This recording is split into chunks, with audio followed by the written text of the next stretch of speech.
I just got quoted 60% of my entire build budget for contractors to do my foundation. So today we're going to be building our own foundations.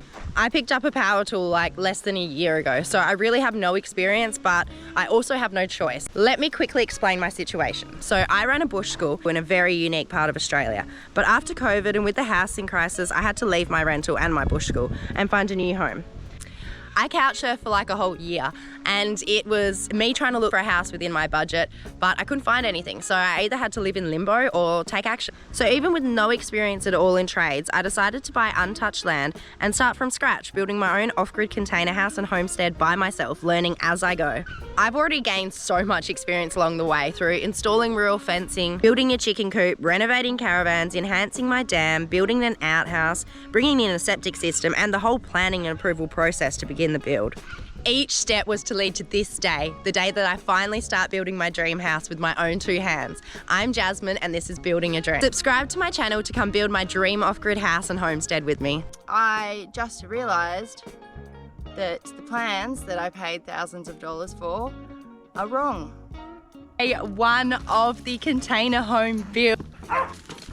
I got building approval a couple months ago. Originally I had wanted foundations for the house, worked it out because I really did feel this is a really important part. So the foundations that I'm going to be having are footings. I'm really excited because I've got down here and I'm pretty sure we've got something marked out. We've got nails here, might be the edge of the house or it might be the edge of the deck. So I've got to work out that. I'm going to run string lines everywhere where the nails already are and see what that has marked out. If it's the corner of the house, that would be really good for me because that's going to be the center of my first footing. So if I've got the center point of that, I can mark out everything from there. So let's have a look, let's run these string lines and see where we are.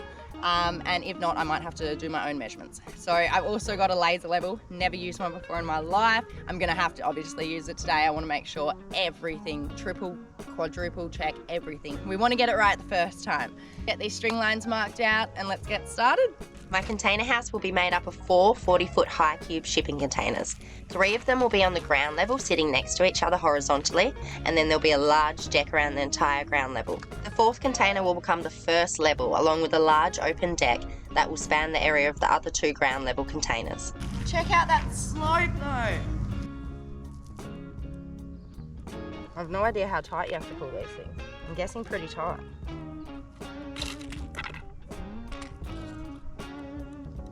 I think that's pretty good. I feel like this is the deck, and I feel like the one over here is the house.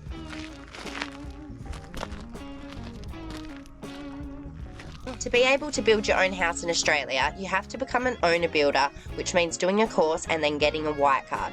A white card shows that you've done a general construction induction course. You can't just build straight away after becoming an owner builder though. You first have to get building approval, and for me that meant going through a long design process, which involved engineers, draftsmen, building assessors, land surveyors, energy assessors, bell assessors, etc. It's a long list.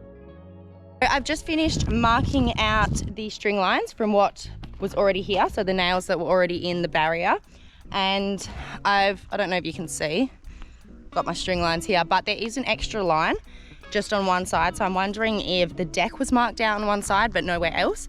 So I'm just going to check these markings and make sure it is the house on most of the sides, and then I will have the corner points, because this point right here would be the center of my corner pier. So that would be my starting point for marking everything else out. Okay, so I'm going to measure from this nail to the nail over there to make sure it's 7.26, which is the side of the house.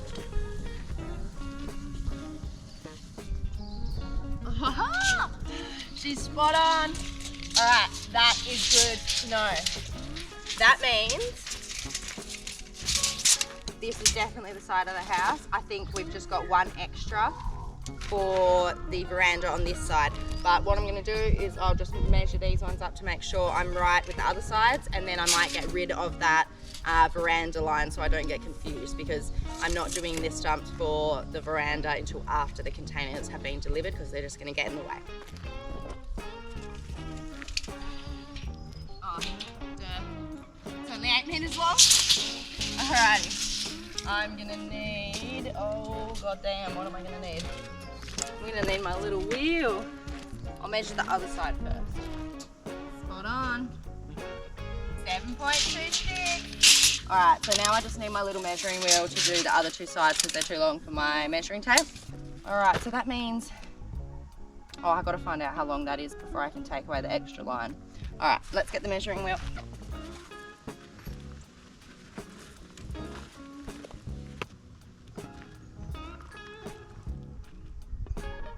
Yeah, I was right, this is the extra line for the veranda, so I'm gonna cut this one because this one may just confuse me and it's not needed because we're not gonna do the veranda stumps just yet. I think I've got all my corners, which is fantastic. And I basically, from these corner points, these are gonna be my piers. So I need to mark 1.2 perimeter. I'm so bad at that word. 1.2 meter area around these with this as the center point. Find out all the other piers as well. I chose to build a container house after considering the fact that I had no experience and that I'd be building alone, and it seemed like the best option. Another heat wave day today apparently. Yay. I'm adding more batter boards now so that I can run string lines for the inner piers, because at the moment I only have string lines for the footings that will be on the outside edges. Alright, so what I'm doing here is it wasn't all marked out, so I'm just putting some more barrier, I think they're called barriers, I'm not sure, barrier things in so that I can mark points where the centres of all the footings will be, and then I'll have that all out in my little area here with string lines, and then I'll be able to tell exactly where each footing pad needs to be. I'm just off. I wasn't even off before. 3.861, and then we've got to add 2, 3 for the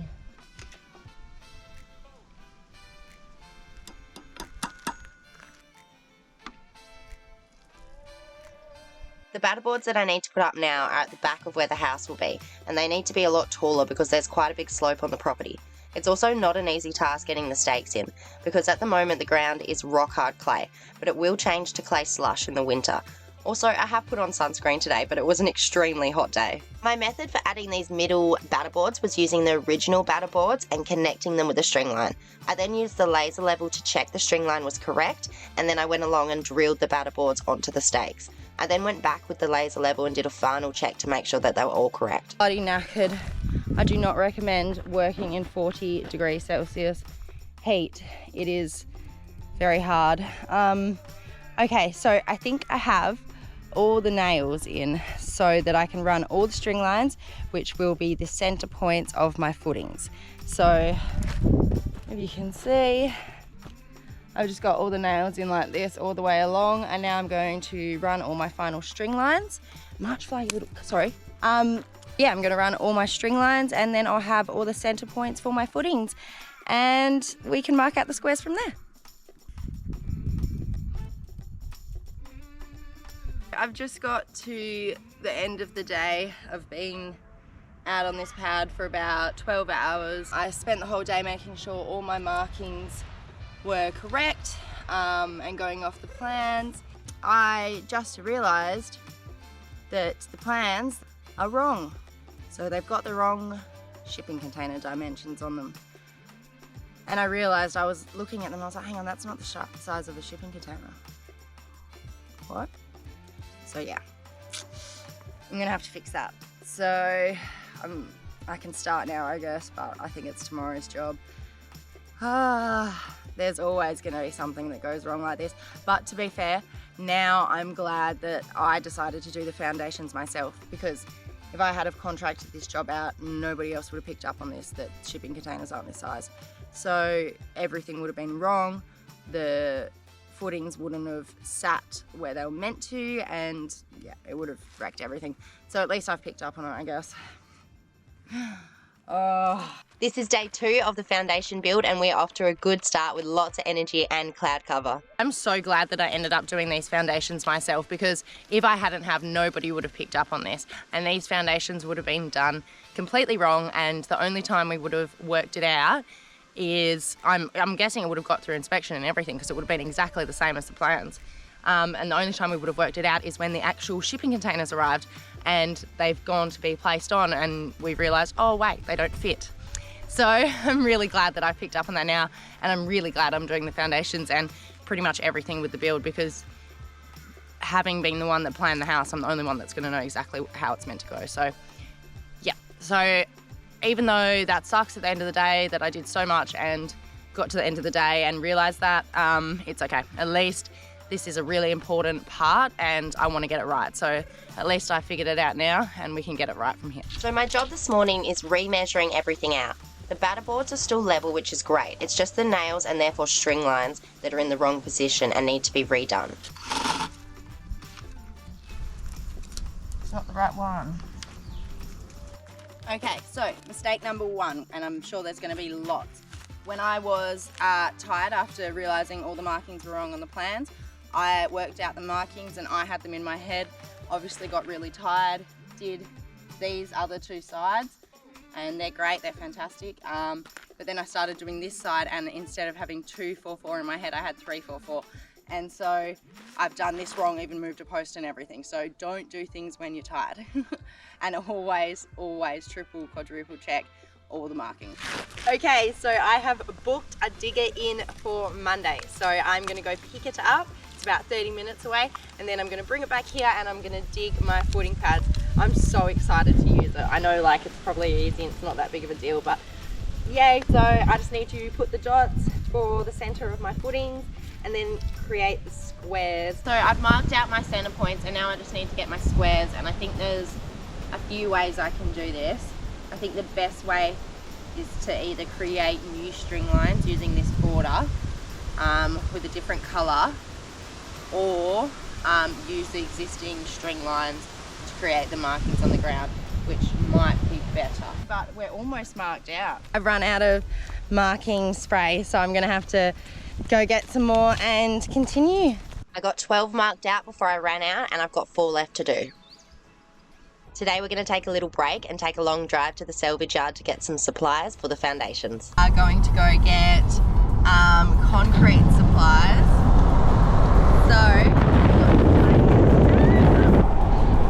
it's a big salvage yard, and just try find anything relating to the foundations that I can find, like things for the forms and possibly like rebar and mesh and rebar chairs and anything that could really help with the job. I found a canoe! Salvage yards are one of my favourite places on earth, but I've actually found them to be a bit expensive lately and Marketplace to be way cheaper and better quality.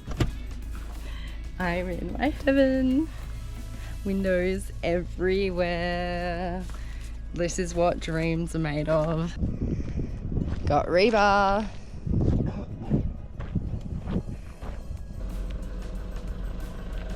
So I'm explaining here how I don't need to dig out the holes too much, but I've since realised I was actually wrong because formwork needs to go inside of the holes. So I'm using the string lines and the batter boards to mark out the footing pads and then make sure they're squared. So I've just finished marking out this last one and checked it. It's perfect even square, all the measurements are right. So I'm going to start from here and work my way around and just check them all to make sure they're all right. I just remembered such an important thing. I was taking this off and I was like, hang on, there's 2 nails there, and that's one that I effed up before. So I need to make sure that I pull these nails down or hammer them down or something, so I know which one's which and I don't use them. That'll do. So now that I have all the footing pads marked out, I'm just taking in the string line so that I can bring the digger in. Once I've pulled all these string lines in, I'm going to go grab the digger.